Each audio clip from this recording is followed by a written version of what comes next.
อยู่ที่เสียเจ้าสิเลยมีตัวตั้งสิเลยเลยมาเมียตาตระกัตระเย็นปันตะกาวเขาสังขาเจ้าเขาเจ้าเฮาเขากุดุปาจอมหนังอันเปลี่ยนเหมือนในวันนี้อันเป็นพระเป็นเจ้าเฮาโฮมาสั่งสอนปอนปันกวนเฮากูสร้างกูคิงอันเป็นเจ้าคือพุทธบาทดังเสียงฉะนั้นนี่เนาะพอมาด้วยอันเป็นพระเป็นเจ้าสั่งสอนปอนปันจักกะเชิญทั้งหมดทั้งเสียงนี่เจ้าผู้เป็นพระก็น้ำถูกเกิดถึงดีนี่เนาะเหมือนในตะเกาเขาก็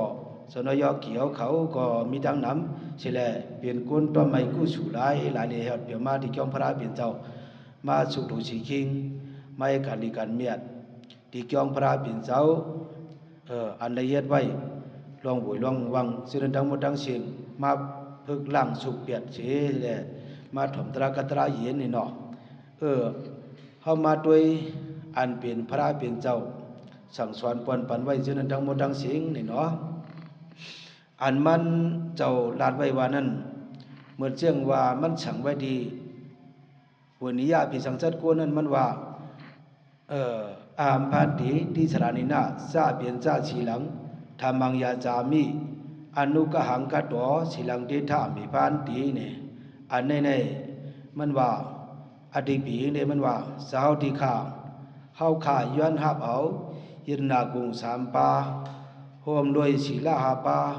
ตราดังตื้อกันมันที่ข้าวเนี่ยมันว่าจะไหนในมันว่าสามกรรมเฮียงเลยว่าปัญสามกรรมล่ะเนี่ยก็เพื่อว่านังหือกวนเฮาในโลกาเนี่ยโพธิมุนชวบเลยสังโพธิเหรียญก็เลยสังโพธิโมวาชินจอมไหลเปิงไม่มีพระเป็นเจ้านั่นกว่าลีนั่นนี่แหละจองว่ามันเจ้าใจว่าปัญสามกรรมนี่เนาะไหวนั่นเย้ากะก็มันว่าที่สรณะก็มาปฏิเป็นจ้าปงย้ำวันกันว่าจอมชินหาเชียนกูก็กูก้นชื่อพหิงมันนี่เนาะตะเขาในก็วันกันว่าอามาพันดีนี่เนาะอามาพันดีเนี่ยบอกว่าอดีคานี่มันว่าจะไหนเนาะเพราะว่านั่นเย้ากะก็มันขึ้นมาเที่ยงกาฐานพระเป็นเจ้าใจคนในโลกาเนี่ยลัดว่านะโมตัสสะเนี่ยนะโมตัสสะสามเปียนั่นน่ะเนี่ยนะโมตัสสะเนี่ยมันว่าเฮาข้านับยามพระเป็นเจ้าอันอ่องเปกิเลสาผู้สัจจะฉีปาพงเยินหรืออาติขาวนี่มันว่าจึงไหนเพราะว่านะโมตัสสะนี่นะอดีปีเนี่ยพอเปลี่ยนสังขารเจ้าเขาได้เปิ้นว่ากันหนึ่งปุกปุนพันตะเกาเขาได้ว่าปัญชามกรรมนั่นน่ะเนี่ยเจ้านั้นเนี่ยพอมาโดยปูไว้นั่นเย้ากาเนี่ยก็สำคัญว่าหือเนี่ยพวกทางสรณกิสามีพระเป็นเจ้าในปิดดินนับยำกุลีวันในเฉลเฮาขันนับยำปืนที่ขาอเนี่ยมันว่าจะไหนธรรมังสรณกิสามีตราธรรมเจ้าในเป็นดินนับยำกุลีที่เฉลเฮาขันนับยำปืนที่ขาอเนี่ยเนาะสังฆังสรณกิสามีสังฆาตัวเจ้าในเป็นดินนับยำกุลีวันในเฉลเฮาขานับย้ำปึงอิงที่เขามันว่าจะไหน ที่สารนากับพิธีเป็นจ้าปงย้ำเนี่ยวันกันว่าจอมชินาเชียนกูก็กูกวนสิพหิงมันเนี่ยตะกาวเขาก็ว่าอามาพันดีเนี่ยในเป็นข้อสั่งสอนพระเป็นเจ้าเนาะพวกวันนั้นมาเย้าในก็ปานาติปาดาเนี่ยเวลามันนี่สิขังปดังสมาธิยามีเนี่ยเนาะหัวข้อตะลาเฮามื้อนั้นที่ก็เฮาดีเลยว่าพักโลเลพักหวานตะลาโลเลตะลาน้ำเจียมฐานนี่ใส่ปันหูคองจังไหนก็กระดันก็ไรเนาะเมื่อไหร่ปานาติปาดาเวลามันนี่สิขังปดังสมาธิยามีลองเอาสายใสเปื้อนชุดไว้ตายกาดูค่าเงื่องวีเปียดมันยาลีงามตีอันสิขาปุกเจ้าเฮาอย่างวางปันดูค่าตื้อกำเกี้ยงจอมอ่ำอันปันชนโหนี่เนาะเจ้านี่มันว่าจังไหนเนาะย่อก็อาติงหน้าตาหนาเวลามันนี่สิขังปะทังสมาธิยามีลองลักซักเอาเครื่องโคเลี้ยงเปิ้นกะ ตัวข้าเงื่อวีเปียดมันอย่าลีงามตีอันชิขาปุกจะเฮาเหมียงวางปันตัวข้าตื้อกำเกี้ยงจอมอ่ำอันปันส่วนหงข้าอ๋อนี่มันว่าจะนี่เนาะกามีชุมิสาจลาเวลามันนี่สีขังประดังสมาธิยามีลองอันเกี้ยงพิษป่วนเปลี่ยนเนื้อกามามีสะตัวข้าเงื่องวีเปียดมันอย่าลีงามตีอันชิขาปุกเจ้าเฮาเมียงวางปันตูขาตื้อกำเกี้ยงจอมอ่ำอันปันส่วนหงนี่เนาะมุกสาวาตาเวลามันนี่สีขังประดังสมาธิยามีในเป็นโคกรรมพระเป็นเจ้าสั่งสอนกวนในโลกาเนาะลองอันเปี้ยเหรียญเก้าเปิ้นกังเมาลูกกว่าตูขาเงื่องวีเปียดมันยาลีงามตีอันสิขาปุกเจ้าเฮาเมียงวางปันตูขาตื้อกำเกี้ยงจอมอ่ำอันปันส่วนหงคาอ้อเนี่ยสุลามิลิยะเมียจะพามาตาทานาเวลามันนี่สีขังปะตังสัมมาติยามิลองกินปิงปังอย่าเมากำสุลาตูขาเงื่อเวเปียดมันอย่าลีงามตีอันสิขาปุกเจ้าเฮาเมียงวางปันตูขาตื้อกำเกี้ยงจอมอ่ำอันปันส่วนหงคาอ้อนี่ในเป็นข้ออันพระเป็นเจ้าชวนไว้ที่กวนเฮาในโลกาไหนเนาะก็ไม่ที่กวายปลายชินนั้นพระเป็นเจ้าขึ้นว่ากาถาจึงหือเนี่ยที่สรานินาจาเปียนจาศีลังธรรมังธาตุกะหังกะตออปมาเตนะสังวาเตถะนี่กาถาพวกนี้เนี่ยมันจำขึ้นว่า วานกันตวงกึมกึกกับจับตูชื่อไผ่เฮงมันเสียกามลุยมันว่าจึงไหนเนาะเจ้านั้นเปิดไหนเนาะก็ไม่มาในกวนเอาเนี่ยมันก็สำหรับมีเหมือนจังว่ายุ่มยำกำชินยินหันปันหัดหู้ไผ่อายกูหู้ตูเนี่ยมันสำหรับจับตูจับคิงไว้อีดูเนาะเจ้าไหนนี่เนาะยุ่มยำเมื่อเดียวนี้เลยว่าตะเกาเขาสังขารเจ้าเขาตัวไม่กู้สู่กระไรสังยุ่มยำยันหาชามป้ากระไรสังเนี่ยอ่อนกันมาเหตุการณ์ตั้งนี้ที่จองพระเป็นเจ้านี่เนาะยุ่มยำเพราะว่ายุ่มยำในมันเป็นเย็นเจี๊ยดูเขานั่นน่ะนะเย็นเจี๊ยดูเย็นเจี๊ยใจเย็นเจี๊ยชบเนี่ยมันมีน่ะคนนั่นเนี่ยนะเพราะฉะนั้นเนี่ยพอกาจำสังขารเจ้าเขาในก็กุมความพอกาจำก้นสักกีมีผ้าอันเปิ้นปรามีใหญ่เฮาอันเปิ้นอาชักใหญ่เฮาฉะนั้นเฮากุมความนั้นมันเป็นรองหยุ่มยำก็เปิงนึงมันหนีห่างผางเฮาหนีเย็นเจี๊ยดูเย็นเจี๊ยใจมันเป็นตั้งเฮ็ดตั้งสั่งอริยสุดกว้างเขานี่เพื่อเจอนั้นมันเป็นพวกอยู่ที่ภายก้นเมื่อเขาเต็มรองใหญ่สังเสตาก็มันเป็นตั้งตื้ออริยสุดกว้างเขานี่มันเป็นเช่นนั้นนี่เนาะพวกหยุ่มยำเมื่อพวงเปิ้นเมตตาตะลากระไรสังปันตากะเขาโหดีกระไรสังเมื่อก้นหลวงก้นเมื่อผู้ใหญ่เขาสังขารเจ้าเขาเมตตาตะลาปันป้อนตีปุนตาเฮจุมีก้อยก็กระไรสังในพวกเปลี่ยนเจ้านั้นในเฮาสำรวจมาฮู้น่ะออกกันในประเทศการดีเฮา2 ก็3 ก็มีอยู่หิมนั้นก็อำรูโมเฮก็มันก็รูอยู่เย็นนั่นน่ะนะเพราะใครอุบในเฮาสำรวจค่ายตีมันนี่เฮาสำรวจฮู้ลวงมันจังนั้นนะเจ้านั้นเนี่ยเย็นเกตูเย็นเกใจเนี่ยจังนั้นเฮารูมีเนี่ยเพราะมีเจ้านั้นเนี่ยเปิดตู้คอตราในก็เฮาขำมอในก็เพราะเจ้านั้นเนี่ยอันจังมาปันหูหนวกคือเมื่อตัดการผ่าตราจังนั้นจังมาปันหูหนวกตาตันจังนั้นเนี่ยมันเป็นย้อนเปิดปัญหาเปลี่ยนสนาลองอันเฮาคู่1 ถึง 2นั้นเจ้าในเปิงนี่เนาะเจ้านั้นเนี่ยยุ่มยำเนี่ยพวกยุ่มยำก็กำชินเมื่อเดี๋ยวนี้พวกตะเกาเขาก็มากำชินเนี่ยไม่การลีเนี่ยยุ่มยำกำชินยินหันเนี่ยพวกยินก็ยินหันก็หันเนี่ยยินหันปันหัดเพราะว่ามีลองหลูปันก็ปันมีลองหลูยินก็ยินพวกมีลองหลูกูดูก็หลูเนี่ยเหมือนเช่นว่ามีจะหัดหันชัดที่เตรียมทวนนั่นนะยินหันปันหัดหู้ไผ่เนี่ยหู้ไผ่หู้ตั้งมันในเปลี่ยนอายหอมในเปลี่ยนอายเมียนนี่เขาเจียกผีเมียวมันไหลหู้ไผ่หู้ไผ่หู้ตั้งมันยุ่มยำกำชินยินหันปันหัดหู้ไผ่อายกูเนี่ยอัน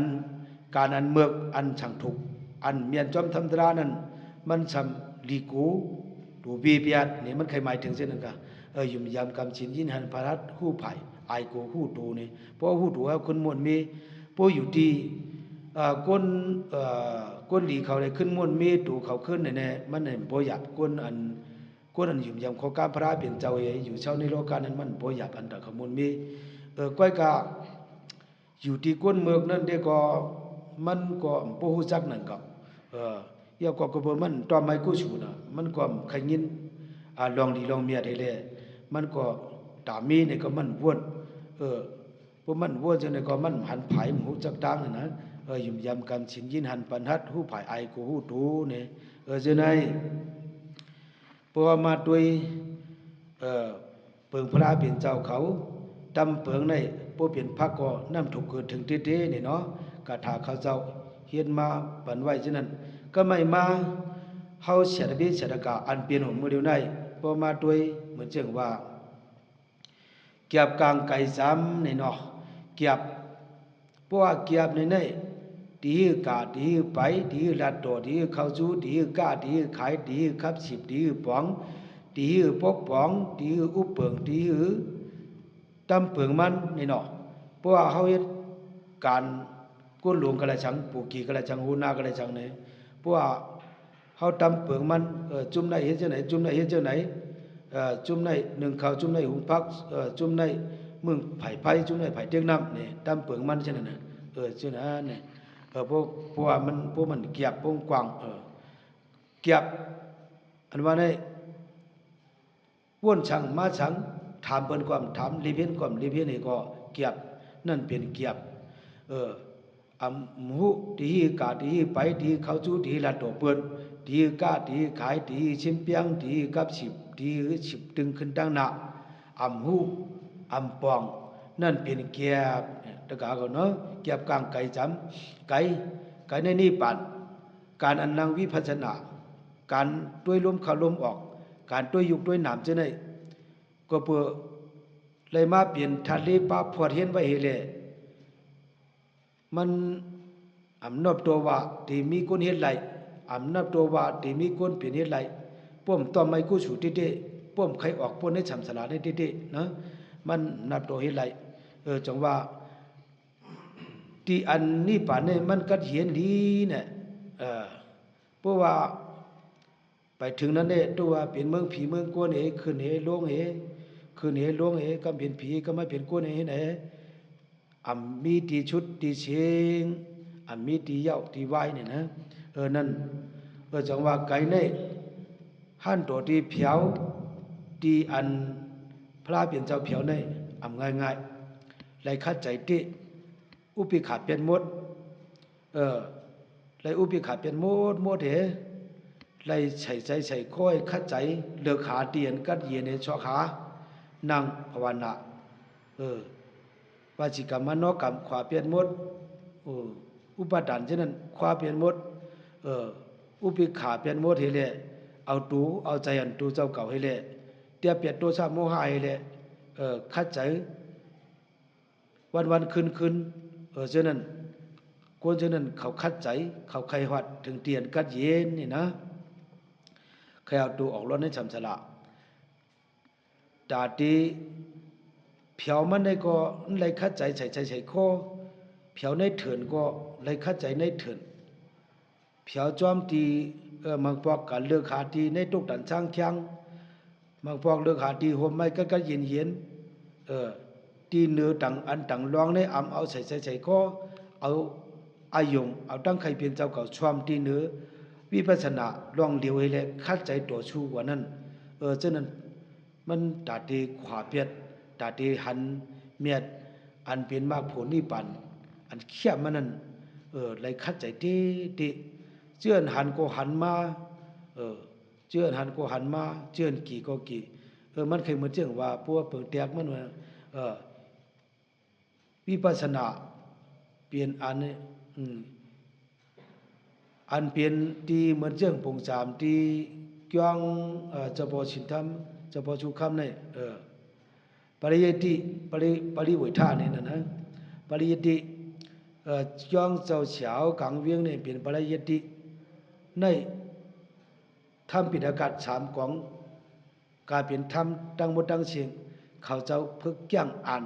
ปาลีตัวพระเป็นเจ้าเอาใส่ไว้ในออกโอสั่งสอนปวนปันกวนเมืองกวนในโลกากุฏิขัดใจสะเฮียงสือผาเฮงมันพวกเปียงเปิงเตียกมันเนี่ยพวกเป็นตุนมาคือวันก็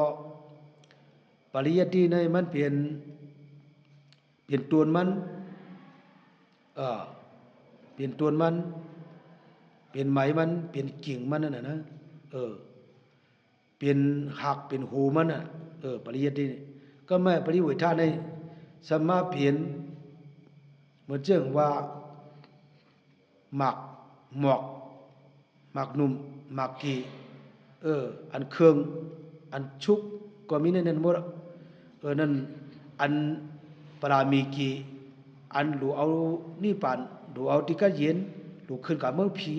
หลูขึ้นเมืองนี่ปานนั้นมันบางเจอก็มันชุกบางเจอก็มันจังไหนมันเฮ็ดจังนั้นนี่อันเป็นหมอกมันได้ตุกหนุ่มก็มีหมักตัวที่หาตุ่มหมอกก่อนก็มีตุ่มกี่ตันก็มีเนี่ยในจวงเฮาที่ธรรมายงตั้งยาเนี่ยเปิงเปลี่ยนเจ้านานี่เนาะนั่นปริวิธาลีกว่าตุยตรากว่าตุยวิปัสสนาก็เฮ็ดนี่เนาะนั่นมันเปิงเตียกมันเปลี่ยนเจ้านานี่เนาะอันชุกเฮเลที่หงก็มีอันเครื่องไว้ก็มีเนี่ยอันตุกหมอกก็มีเนี่ยนั่นเป็นจังว่าเมื่อปันพระเป็นเจ้าเนี่ยเฮามาด้วยมือปล่อยสิกัมปะปอกสองนั้นที่ในกุนเมืองสิงคโปร์นั้นยานเจ้าเขาอำจังตุงซ้อมกะไหลอำจังมีตะกะมากับซ้อมมาเลี้ยงดูซ้อมเขาเจ้าในซ้ำโลข้าใจพึกพ่อนเกียกปิฎกสามของให้อมซบต้วงในเลือดว่าเลือดตะกะเขาว่ามานวดในกุนหัดใช้วันกันเกียกเพราะว่าต้วงเลือดมาเนี่ยเอาใช้หัดใช้เฮียงนั่นมาใส่ไว้เนื้อต้วงเนื้อปูเมเกียกเห็นนั่นนะมือพ้องนั้นเขาเจ้าอ่ำคำปันศาสนาพระเป็นเจ้าในหายนี่เนาะเลยว่าเอากุงเอามูลติเตเมื่อพ้องพระเป็นเจ้าได้ก็เขาเจ้าในปิฎกสามของอมอ่านไรนั่นน่ะไหนเมื่อเดี๋ยวมาศาสนากีมาก็กวนอันอมอ่านก็บ่มีอันพึกแกงมันก็บ่มีเนี่ยนะเจ้าก็เรียกว่าทั้งลูกน้องปองปายทั้งหมดทั้งสิ้นศาสนากีรู้ด้วยกีก้อยกาเปิงอันเฮามีไว้ก็เลยสังเปิงพระเป็นเจ้าตามไว้ซึ่งก็เลยสังอย่าไปอย่าไปเพียกอย่าไปลุลายกวนอันมาอยู่ในศาสนาในมันโดดเป็นกวนต้นไม้กู้ชูกวนขยายการดีเนี่ยเจ้าใกล้โคปันเขาเจ้าเสื้อนาเนี่ยเก็บกลางไก่จำไก่ไก่ในที่ป่านเนาะคนเฮ็ดมันอำนาจตัวมีเฮ็ดก็อำนาจตัวเผียวไหลก็เพื่อที่ไหลอาศักที่มือผู้ปรามีใหญ่เนี่ยที่ไหลขัดใจเจ้ากำเหลียวผู้ปรามีใหญ่ได้อำโปไหลขัดใจเจ้าก็มันก็จังเปลี่ยนกว่าของเขาแต่ที่วัดที่จันสูงนั่นเนาะจึงนั้นเพราะว่าเฮาขัดใจเนี่ยเอาใจเอาข้อเอาตีเนื้อก้นต่างก็กระชังตีเนื้อต่างรองกระชังตีเนื้อชีป้ายกระชังตีเนื้อป้ายมักมีกระชังตีเนื้อชื่อคือกระชังตีในนาการกุลกุลองกระชังเอาใส่ข้อชี้เอาลองการวิปัสสนาชมในอกในใจแหละอุปิขาเปียดดังหมดดังเสียงเหชอกหาขัดใจวันขึ้นเช่นนั้นนั่นพวกเช่นนั้นเนี่ยพวกปล่อยพาเปียดขันถากูในยาวเนี่ยใครเปลี่ยนชังเปลี่ยนยาวในพวกเช่นนั้นก่อนมันสองที่มือเผียวตียาหันตาเขาอยู่นี่เนาะเพราะว่าปล่อยเปียดกำนำแน่เดี๋ยวเลยเตียบเปียดเชียงจงที่ไรพวกไปเตียบไรเชียงเพราะว่าในใจเฮาต้องตรงมีหลวงอุปทานก็เลยสังโทสะโมหะก็เลยสังโลภะก็เลยสังลองเปื้อนลองเฮาก็เลยสังในพุทธอุปคือคนนั้นคนให้เป็นในเช่นไรสังก็เลยไปง่ายๆเนาะเช่นได้เปียดหมดเพราะว่าเปียดหมดในกว่าตั้งไหลไปตั้งไหลก็เอาสติทิ้งไปตั้งก็เอาสติตรายด้วยทิ้ง นางก็เอาสติตรายทิ้งกว่าก็สติตรายทิ้งกว่าอำอุบคือสังอยู่เย็นเย็นเนี่ยได้ก็เลยว่านับหมักนับเช่นนั้นเนี่ยเพราะเช่นนั้นกวนจังจอกที่ตาที่ปล่อยไล่เปียดที่อันกัดเย็นปล่อยเปียดขัดากูตุมตัวเข้าใจพวกเผียวมากกันนะในปล่อยเปียดหมดเนี่ยมันเปียวมันเขียมเนี่ยพวกถอดปืนวันนี่นะเจ้าหน้านี่เนาะจำในจำเปลี่ยนสางนี่เหมือนเจ้าว่าจำในปีกินเดือนกินวันกินอาชากุลเดือนก็รับมนอาชากุลก็ใหญ่กว่านี่ปุ่นตาเฮาเสด็จพี่เสด็จกะจำมากุวันนี่เปลี่ยนตั้งตายนี่เนาะเปลี่ยนตั้งตายอันนี้จ้านี่นะอันนี้จ้าอำจีมีอำอยู่ที่เก่าที่เลี้ยวนะอันนี้จ้าอำจีมีตายเกิดอำเหิดอำไว้เปลี่ยนนายเปลี่ยนปู่เปลี่ยนหมอนเปลี่ยนคิงอำติ้งลวดไหลลองไข่ตั้งเปลี่ยนมาเขียนจ้าพังอำจังปันไผกล้วยใจลีคำจามกามตรามาลาหน้ามาหันมาจันมาจ่องมาหนองมาเอาตูกำเลยว่ากุมนาจอมมือจุ่มเจอปีน้องห้องให้ข้อหวงขึงปองหิมเนียดกาเปียดขวานตายก้นหลายกี่วันตื่นชันกันมาตรายาวยาหามกาสร้างเคียงของเปียงอำไลของไว้อำเปียนของเมียนตูเน่าเหยียดเข้าหูลิ้นเมียงกินปกลาบเชียงขับขวานตายชุดหายเผาหนึ่งนี่ในแต่ที่อันว่าจำมันมาเนี่ยเป็นเขาชื่อเนี่ยนะจำมากุวันก็เป็นชื่อเนี่ยเพราะว่าเฮานอนฉินนอนทำเช่นในตีนลูกหลานเฮาก็การหนังเป็นไรตีไรทิ้งตีไรลาลีโตสะโมหะปมีโตสะเลยหางซาลำวุยปโตสะมีหางลีพิถุงนานั่นน่ะนี่ปมีโตสะเนี่ยเลยหางซาลำวุยเนาะเจ้าหน้าเนี่ยนางหือใส่เอาพอดีกัดเย็นเนี่ยพอเอาสติทิ้งเหอยู่เช่ากว่าเนี่ยเข้มก้อยการมังปองมังไรสติหลุดสติอันวันนี้มีแต่เลยปอกเนาะก็ไม่ชุดไทยเผาหนึ่งเนี่ยมันเอาขึ้นกับผูกไว้ขึ้นน่ะพวกขึ้นกับผูกไว้ขึ้นเนี่ยก็พวกผูกไว้ขึ้นก็กำลังขึ้นงงน่ะเนี่ยนะปุ่มมาเมืองผีก็มาปุ่มมาเมืองปุ่มกับเมืองผีก็ขึ้นมาเมืองโกนปุ่มมาเมืองโกนเนี่ยก็มันขึ้นถงเที่ยวนั่นน่ะชุดไทยเผาหนึ่งขึ้นปึงลาพีน่ะเนี่ยขึ้นปึงลาพีพวกขึ้นปึงลาพีหมายถึงว่าขึ้นมาเกิดขึ้นนั่นน่ะขึ้นปึงลาพีขึ้นมีกุมเกาะพวกปอเลินปีพวกปอเลินปีมาลีหมู่มาเนี่ยขึ้นมาลีหมู่มาปอเมย์ไผ่กินเฮียงขึ้นมาเกิดที่กวนก็ไม่ปอเมย์ไผ่กินเอียงก็ไม่ลองกามลีกามให้ป้าลอยวันหลังอันเจ้าเก่าได้เฮ็ดไว้ป้าลอยกู้สู่กามปรามีวันหลังอันเฮ็ดไว้เฉลี่ยพวกเขายามนิกจากเปิ้นพวกเขายามเฮ็ดที่เปิ้นก็พวกปานาที่ปาทำพวกเข้มก็พวกมาก็บ่ได้มาหึงนั่นน่ะนะขึ้นมือกะขึ้นพวกมีสตินี่ก็ลูกก็เลยสังหลานก็เลยสังนี่พวกตุยนี่ก็ในเป็นวันมันคือมันรวมมันเชียงมันคืดกาเนี่ยมันมาใช้บทใช้กรรมมาตีเอาจัดเอาปานก้อยนี่เอาสะโพตรายตุยนี่พวกเขาสะโพตราวอีพวกสติเฮาอีลือนี่อีเสียงอีเหลียงอีนางเฮียงมันอยู่จอมนายเฮาล่ะเฮียงไม่พี่จูกะละเป็นน้ำตาตกมุกตาย่อยหลุดใหม่ๆห้วนๆใหม่ๆเปลี่ยนไผตั้งตัวนั่นนะพวกมีสติผู้ที่เองก็เฮาความกามายากันจัดในก้อยหนาเฮาความกามายากันจัดในก้อยลงมาถึกเป็นลูกเป็นล่างกันนี่เลยวิ่งเหียนเลยตั้งนางยิงหนึ่งก็ในก็ตาที่มาถึกเปลี่ยนในพวกไอ้นางยิงก็นั้นหอมมันจองที่มาเข้าตีปฏิสันติไล่พวกไอ้หอมก็มันมาเข้าตีไล่พวกไอ้หอมนี่หมายถึงว่ามันถึกเปลี่ยนพอเป็นลูกเป็นเมีกันใช่ไหมมันก็มาเข้าตีจองตะกะเข้าตียามหันออกกาวิ่งเหียนหนึ่งอันวิ่งเหียนหนึ่งโตวิ่งเหียนหนึ่งปลาฉะนั้นพวกมันหลุดเลยไปไล่ตีอันไรก็ไปถึกมันไปกึ่งมันไปเกิดไปมีมันเนี่ยมันกันนั่งตีมันไปไล่ตีกันนั่งไปหบทบตีไปไล่ตี ตะกะเขาดียามหันโอกากวนมันพวกกำเตียดแอดนั่นก็พวกมันล้านไหลตีมันนั่นนะอันจูไหลตีได้กวนพวกกำนะเจอนะเนี่ยเป็นวิ่งเงียนมันเหมือนเชิงผงจำวิ่งเงียนได้เข้าตีในกงโถนางยิงเขานั่นก็มันเหมือนเชิงพอดีว่าผงสามเด้เหมือนเชิงรวมป้อมนั่นก็เหมือนกันไผเหมือนเชิงกันไผเฮาว่าเหนือเฮือนนั่นเพราะว่าเฮาเอาสิริเผือกจุดไว้เลยเพราะว่าตั้งใจเฮือนนั่นรวมท้องในพวกเฮากัดตำไว้กับหิมูหลวงนั่น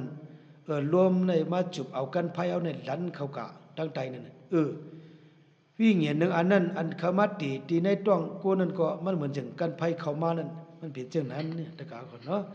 เจ้านะในความเจ้านั้นก็กะมันเป็นหยาบนะตะกาเขาเนี่ยพวกปอลืนปีมาลีหมู่มาพวกมีไผกินเฮียงสำองค์สำเมียงเนี่ย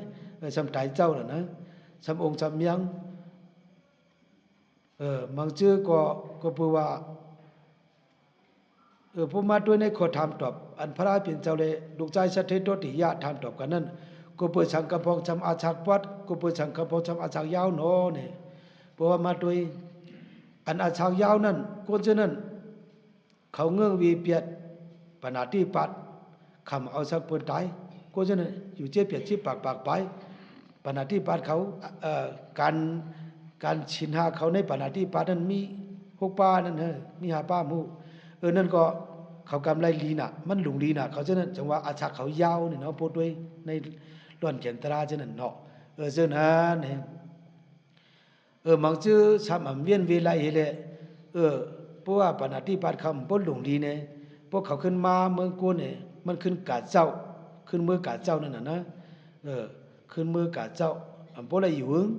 มาใช้พวกใช้กามาเอาจัดเอาปานจุกแก้ไปขึ้นเมืองกาเนี่ยพวกเขาใกล้ถ่อมตราพวกใกล้งินตราพวกไหนจึงเนี่ยพวกเขาทบลองไหลมาเนี่ยก็พวกเดือดร้อนไหมเมื่อเปิ้นเหมือนจึงเมื่อเปิ้นปังปันพระราชเป็นเจ้าน่ะนะพระราชเป็นเจ้าเมืองเปลี่ยนอันลองตุกไถนานั่นในเฮือนเขานั่นก็เลยฉังลูกใจมันก็เลยฉังนี่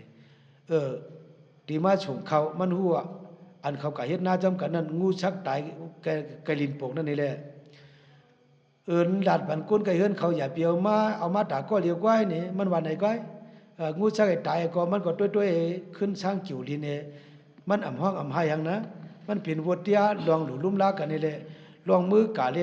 ตั้งขึ้นมาในขบินสมัตตาโลกานิยามาเมืองก้นเนี่ยมันป่องใจเช่นไหนแหละมันก็ลุ่มลากะเช่นไหนก้อยอันให้เป็นน้ำตาตกมุกตาย่อยเช่นไหนมันเป็นย้อนปือปี่หีเฮาหนำโลภาเฮาหนำโทสะเฮาก็ใหญ่อัตตาเฮาก็ใหญ่อัตตาเนี่ยป่องว่าอัตตาเนี่ยพวกมันหนำเฮียงเนี่ยมันหยาบหยาบมันเดือดว่าเดือดอันใดก็ว่าของเก่าอันใดก็ว่าของเก่าพวกเป็นห้องเก่านั่นเนี่ยถ้าเปิ้นเนี่ยมีล่ะเป็นห้องเจ้าเก่าหลายก็ลองติกัดเย็นเนี่ยมีพวกอันไหนนำตะกาเขานะพวกเขามีอุปิขาว่าเนี่ยเปิงเตียงเหมือนเจียงว่าตะกาเขาเลี้ยงวัวสามี3ตัววัวเปิ้นมี5ตัวเขาอยู่ในกลางเพิ่งให้เอาเพิ่งวืดปันวัววัวเปิ้นจะมากินแต่5ตัววัวทำแต่เขาเอาปล่อยเพิ่งวัวแต่3ตัวพวกเขากันลำวัวเปิ้น5ตัวนั่นเปรียดก็หมายถึงว่าอุปทานเขาทุกเฮียงอุปิขาเขามีอุปิขานี่มันก็ป้าต้องมันก็เคยกินเอากู้สูงเลยเลี้ยงเขาป้าเขาเลยนี่เพราะว่าเขาอุปิขาอะไรตัวอย่างไงปันมากินปันเขากินจ้อมกันนี่เขาไว้เปียดเห็นอะไรเพราะว่าเขาทุกการลืบวัวเปิ้นออกเปียดได้เขาไปไล่อุปิขาเขานั้นตั้งตุกอุปทานเขาตุกน้ำอุปทานเขาตุกน้ำของเก่าเนี่ยมันตุกน้ำนั่นนะพวกอันเขาจะได้นำให้เลือดทั่วนวะพวกสติตราก็ยังเลือดเจ้านั้นเนี่ยก็ไม่มาเมื่อเจ้าว่าก้มกัวพวกปอเดินผีมาลีหมู่มาพวกมีไปกินยังจำองค์จำยังจำโจตายเจ้าอันตายเจ้าในมันอิงเหนือวันหลังเฮ็ดไว้อันนั้นตายเนี่ยบางชื่อก็เปิดสังกพกชับอาชักยาวก็เปิดสังสอาชักอปัตโนเนี่ยวะลูกชายชัตติโตติยามาถามพระราชเป็นเจ้าโกฏมานั้นพระราชเป็นเจ้าโกฏมามือพ้องนั้นอายุอาชักใส่ตรงนี้สิแหละเขาถามตอบกันนั้นมันว่าคนเขากำพอง อามีน้ำใจอิลูกาลุนาเนชัตตาวาเชจังมีเนี่ยพอนักเงี้ยเชปนเนี่ยคนเจนพวกเขาตายกันเนี่ยสังเลยตกถึงที่เมืองไรพวกตกเมืองไรเลยมาติปฏิฉันทีนี้เมืองคนขึ้นเนี่ยก็พอเลยอยู่หึงอาชาปวดหึงเนี่ยพระเปลี่ยนเจ้ามันตอบปันเจนน่ะก็ไม่มากก็ไปสังเลยก็พวกสังอาชายาวเนาะเนี่ยคนเจนเขาเวียนวีเปียดเอาตัวใจเปิ้นตายเขาเวียนวีเปียดเอาตัวใจเปิ้นตายเขาเฮ็ดให้ลวดอาชาเปิ้นลวดเฮเลเขาก็จะพวกตายกับพวกในจึงจังเลยว่าถึงเมืองผีเอาเนี่ยเพราะว่าถึงเมืองผีเลยมาติปฏิฉันติที่นี่เมืองก้นขึ้นนี่ก็เลยอยู่อายุอาชากยาวยืนเนี่ยในพระเป็นเจ้าขอมาจึงไหนขอถามตอบมันมี14ข้อกำเดียวเจ้ากำต้องหมดเข้มหนามันเป็นล้วนเขียนหลายๆมันชื่อตราในผาไม่เวดาจังนั้นนี่เนาะฉะนั้นก็เปิดสังกำพองซ้ำห่างหลีกำพองซ้ำห่างจ้าเนาะเนี่ยเนาะมันว่าเนี่ยถ้ากาเขาขึ้นมาหมักตาเนื้อด้วยในเมืองคนนี่หรอหมักชื่อในหางลีเตียหรือว่าหางกู้สุกรรมปรามีวันหลังเปิดเฮ็ดไว้หมักชื่อในหางจะเนาะลำพิษจังอีเป็นกู้สุกรรมปรามีวันหลังเฮ็ดไว้พอหันเนี่ยเขาหลวงหมักตาได้ด้วยในเป็นวันหลังเฮ็ดไว้อย่างนั้นในเป็นกู้สุวันหลังเฮ็ดไว้พอหันหล่อนเปิ้นอาก็กู้สุวันหลังพอหันเปิ้นหางลีว่าหางลีกู้สุกรรมปรามีวันหลังเปิ้นเฮ็ดไว้เลยเอาไปเขาเปิดทางจ้าก็กู้สุกรรมปรามีวันหลังเฮ็ดไว้แนวหลวงเอาจังไหนเต็บตัดไว้ห้ามหลวงว่าอาลูหางจ้าอาลูหางดีห้ามหลวงว่าเขาหลุดด้วยมาสติตรายด้วยจังนั้นไว้พวกเขาหันด่วนเปิ้นก็เลียดนี่ก็อย่าไปชี้พวกหันด่วนเปิ้นหวยวังนี่ก็กะเจียดปันพวกหันด่วนเปิ้นขี้มุกทึดนี่ก็กะเจียดปันไว้ใจผักชิ้นข่าวใช้เฮ็ดปันจังไหนไว้ใจพอตีหลู่ตีด้านตีจักกะควันเต้าก้นเต้าตีปัญญาหยาสาธุกะเขาคายเฮ็ดฐานหน้าคะสาธุกะเขาคายจักกะคะเขาคายเฮ็ดตังดีคะเขาคายหลู่นายเอาคันให้เขาคายหลู่ลุงเอาคันให้เฮาตัวเลยมีเย็นเจดูเย็นเจเจอจังนั้นมันจองได้กึ่งเรียบตีอันเฮาเฮ็ดฐานหน้าให้พวกเป็นชื่อพันปรามีอันกว่าตั้งนานนี่เนาะมันอิงเนยยัน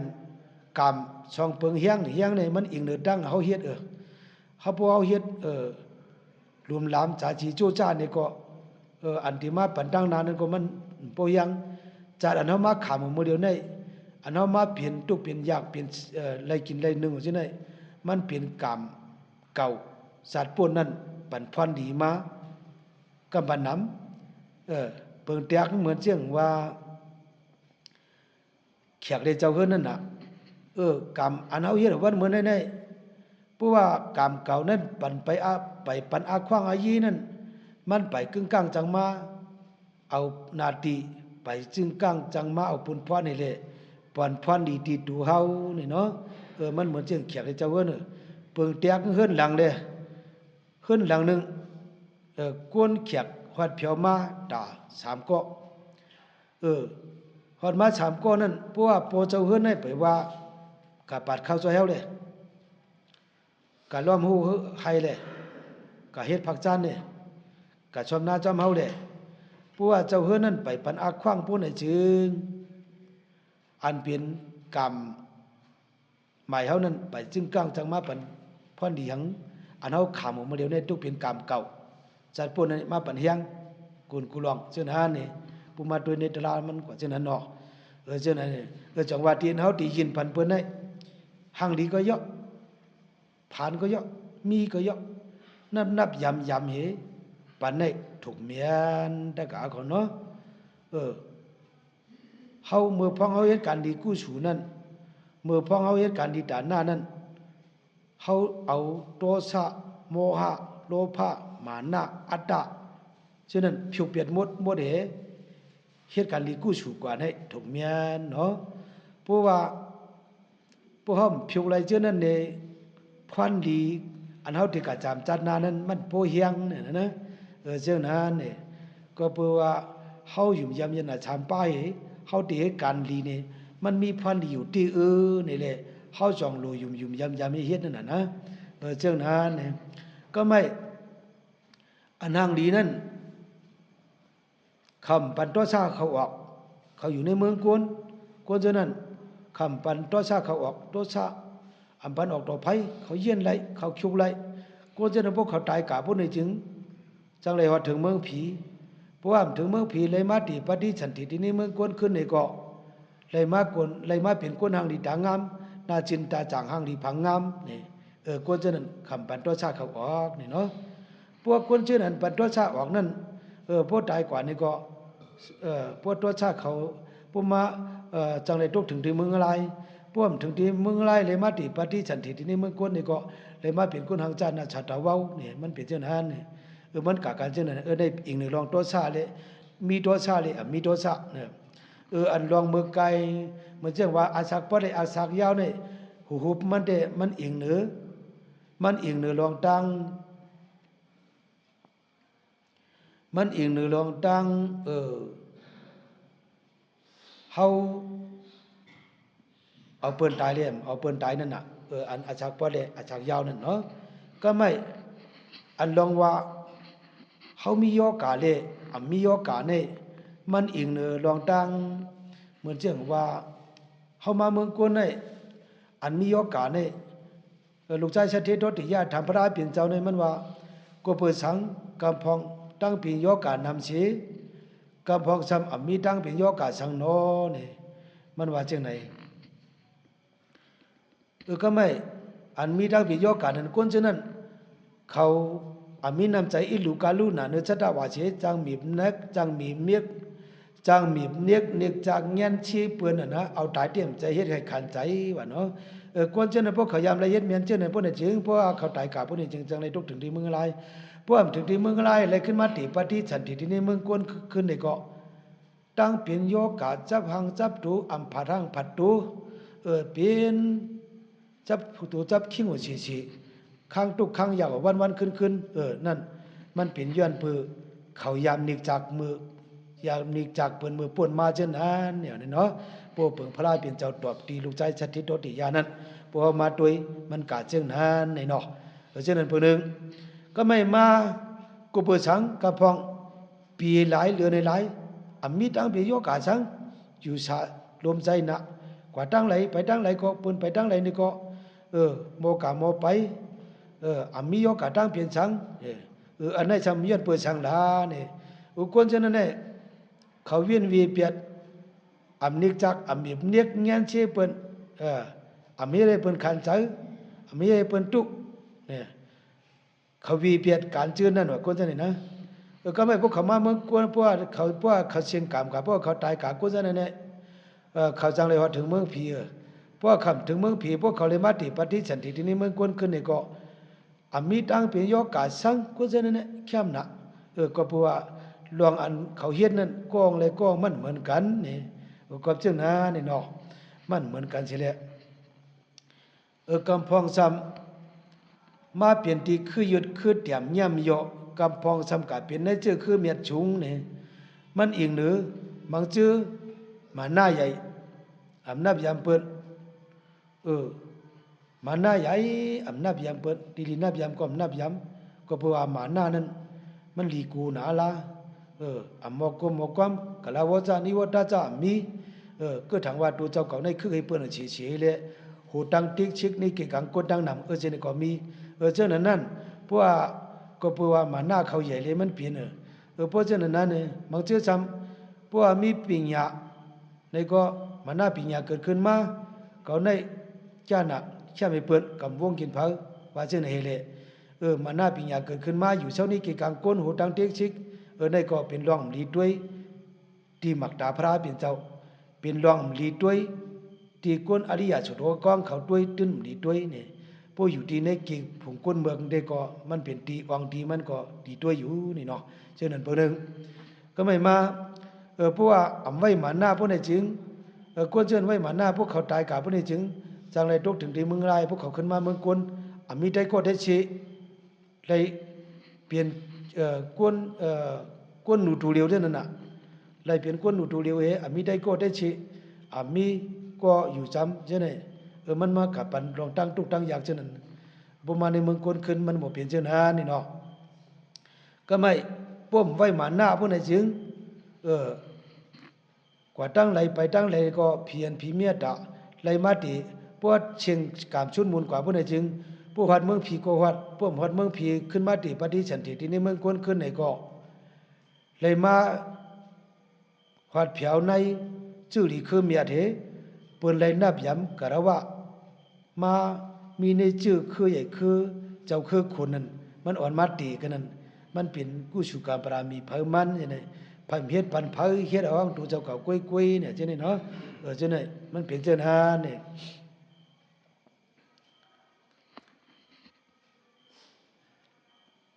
ยกก็พวมาด้วยเนื้อกู้ชูแล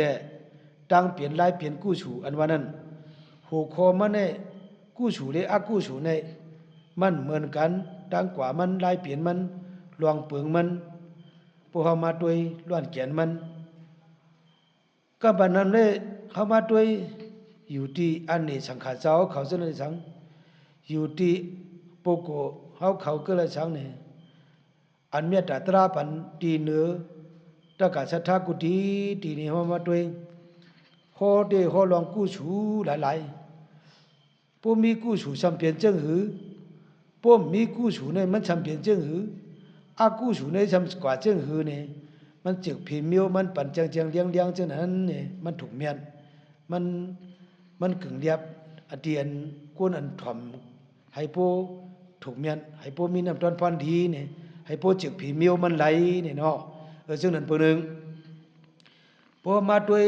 เมื่อปันพระเป็นเจ้าเนาะเมื่อปันพระเป็นเจ้าในมีอาหาร2ปาไล่นางภาวนาก็เหมือนกันไล่นับหมากก็เหมือนกันขา2ปาเนี่ยกว่าดังไหลไปดังไหลก็อยู่ที่เหลียวอยู่จ้องเหลียวไล่นับหมากก็เหมือนกันไล่นางภาวนาก็เหมือนกันก้อยกะที่อันมันมาเหมือนกันมาในมันจำเป็นอีสังละมันจะมีเหมือนเช่นว่าปราหิตะเนี่ยใจปราหิตะนั้นเป็นอันหนึ่งนี่เนาะใจปราหิตะนั้นเป็นใจกู้ชูพึกวนปุ่นตากวนดังนำลีพึกเหตุการณ์ปุ่นตากวนดังนำลีนี่เนาะในปราหิตะพึกวนปุ่นตากวนดังนำลีก็ไม่ยาหันป้าอันมีน้ำใจปราหิตะนั้น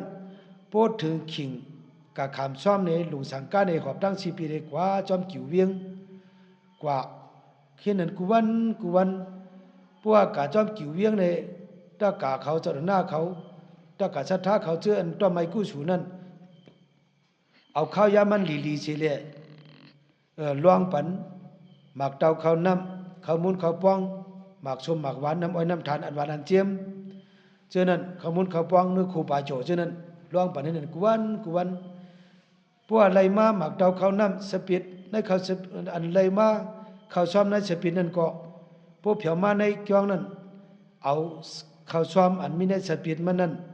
ดูล่วงปันในยาหันหาปานั้นกูวันทับหลานหน้าขา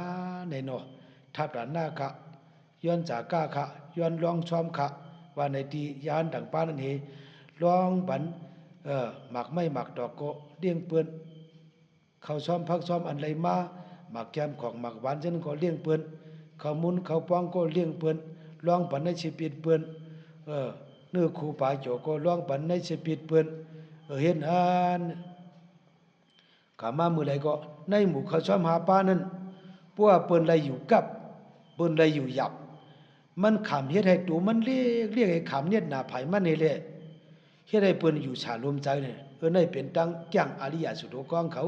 เป็นตั้งมือเกียก้นหลีเขาตึงยิบตื้อจังนั้นเขาตึงหมู่อันหน้าเปิ้นนั่นน่ะนะจังหานี่นั่นคือเปิ้นปฏิกัดเหียนนั่นนั่นคือเปิ้นปฏิลมใจนั่นเข้ากันกู้สู่เป็นใหญ่คัดใจเฮ็ดปันจังนั้นน่ะนะจังหานี่ก็ไม่พอมาด้วยลองน้ำหมากก็เหมือนกันนะก็ไม่เฮ็ดไหนลองจากการเลี้ยงรู้ก็เคียงกามามือไหลก็ปันเปิ้นไหลมาเขาซ้อมกูวันก็ลองปันเปิ้นไหลมาในเพิ่นเขาซ้อมจนก็ลองปันเปิ้นให้นั่นกูวันยาหันปานมีน้ำใจปราหิตานั้นยาหันปานนี่นะ ก็ไม่มาผู้ขึ้นไหวด้วยยาหันปาอันมีน้ำใจอัตตานั้นผู้เปิ้นไหลกินอำนาโลผู้เปิ้นมีอำนาโลผู้เปิ้นโมอำนาโลผ ปูเปิ้นขึ้นใหญ่อำนาโลปูเปิ้นกินเลยนึงอำนาโลปูเปิ้นป่วนมันอำนาโลในจำเป็นน้ำใจอัตตะก็ไม่น้ำใจอัตตะแน่ๆพวกกาเลยกาขามซ้อมขามปั้นขามซ้อมขามเปียนในเมียวในเวียงมาปอกมาเผียวไก่จองหมากเต้าข้าวน้ำเนื้อโคปาโจข้าวมุนข้าวป้องหมากแกมของหมากหวานอันเข้มอันเรียบอันตะกะสะท้าเขาดูลองตานมาฉะนั้นอ่ำต้นจากกะเผอเอาชิมไว้เอาเฉิงไว้เอาชิมไว้ในเดืองในตาอ่ำเลี้ยงอ่ำจากกะอ่ำยินอ่ำปันเผอชีอิดในเป็นอัตตะเนาะในเป็นน้ำใจอัตตะก็ไม่ปีกินเลือนกินวันกินอาชากุลเลือนกว่ารับมนอาชากุลกว่าใหญ่กว่าให้แหละยานช่องป้าเนี่ยเอ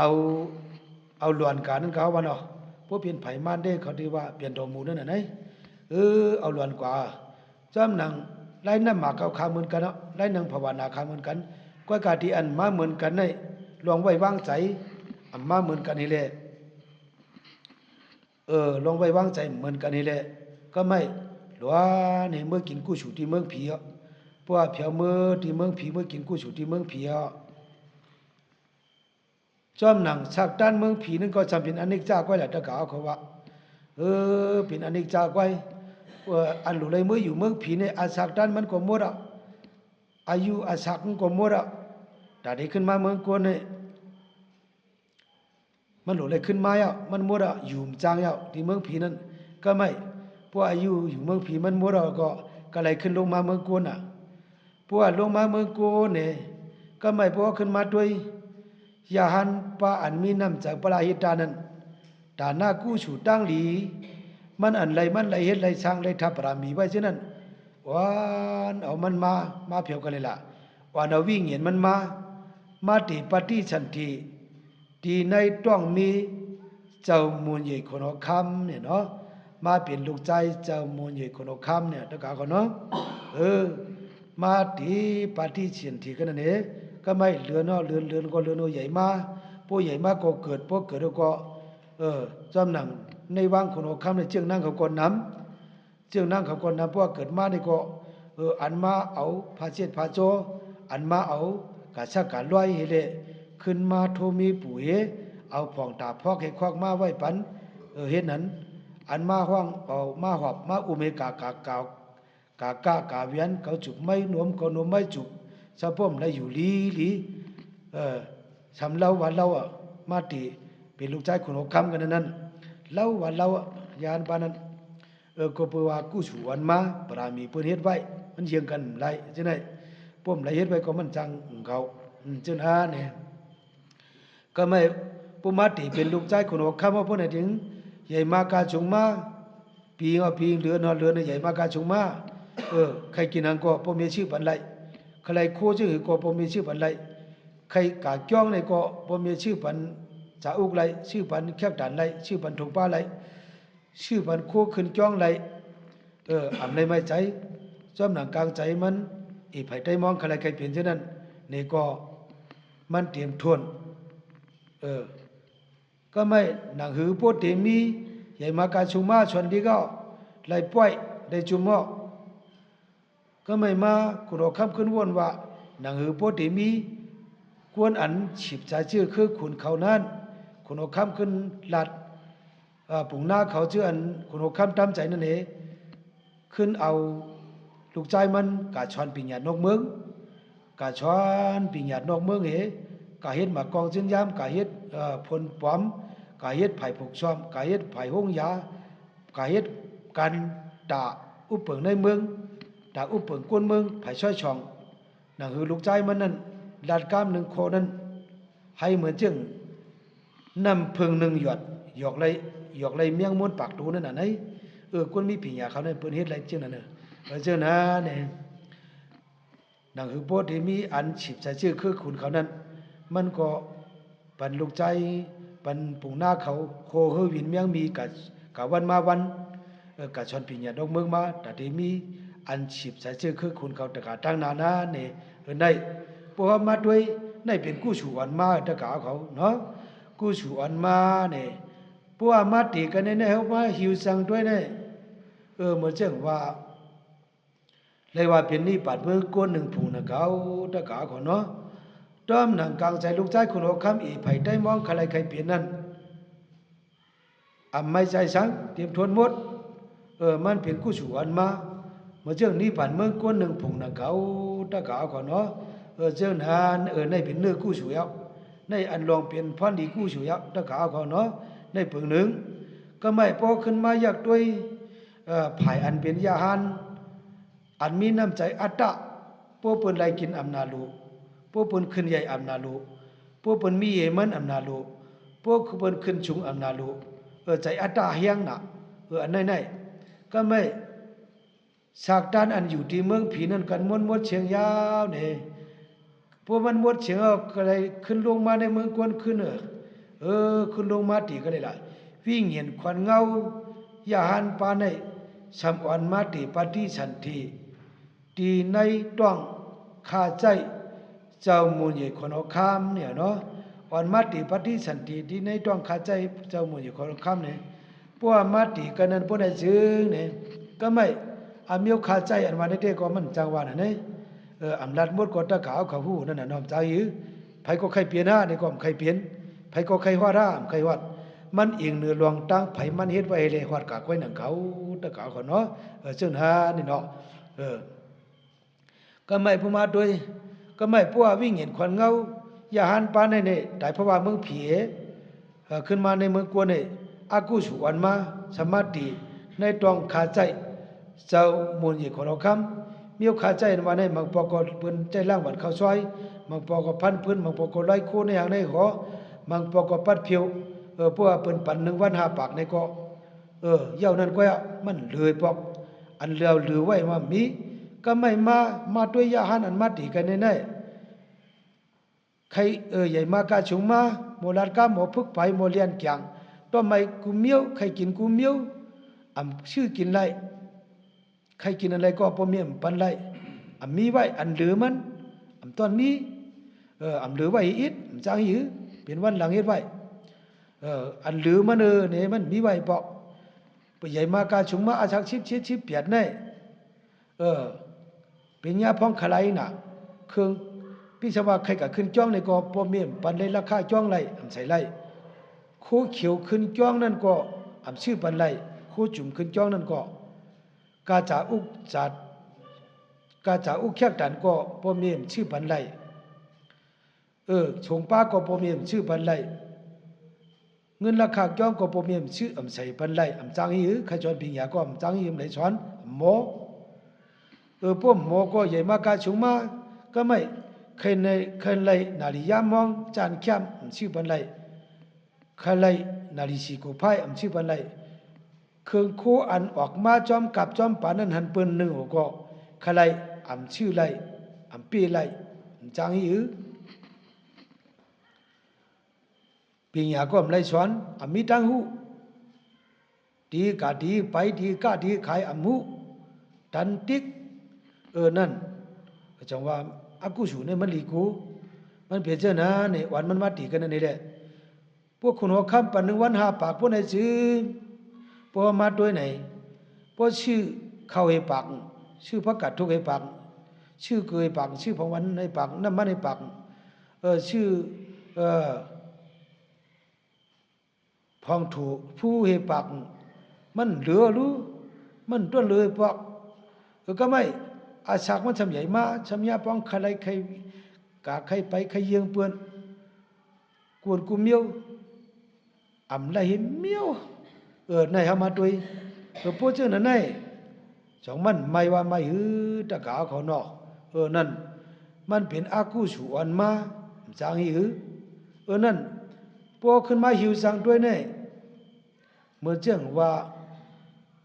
งาลายลิบเมืองกวนหนึ่งผงหนังเก่าตะกาขอเนาะเพราะเจ้างาลายลิบเมืองกวนหนึ่งผงหนังเก่ากับเจ้านั่นแหละในเป็นกู้สูที่อากู้สูยาวตะกาขอเนาะตั้งกามันเป็นเจ้านะนี่เนาะก็ไม่มาอันลองตราเฮาเสด็จพี่เจ้าเฮาก็ไล่มาเอากู้สูมันเจ้าปิญญาเฮาสำเนียตาเจ้าเด้ให้เอากู้สูเสกำขาเจ้าคันเจ้าก็อายุมี50 ปลาย ต้วนลาลีขึ้นเนื้อกูคำจังไหนปอกเจ้าเดมันอิงเนื้อปรามีวันหลังให้ได้เป็นมากไว้ปิญญาก็หมอชังแควรีเพียนเจนไว้เนี่ยก็ไม่มาก็บ่อันเฮาเสียดพี่เสียดกะดูชิบนังภาวนาเช่นนั้นก็สุริสิเพียกะข้อนำก็อันปมีนำยก็ข้อนำก็เตรียมต้องไรหมดเช่นนั้นเพิ่งนึงนี่เนาะอันลองเจ้าใครเมตตาปันตะกะเจ้ายกเกี่ยวเขา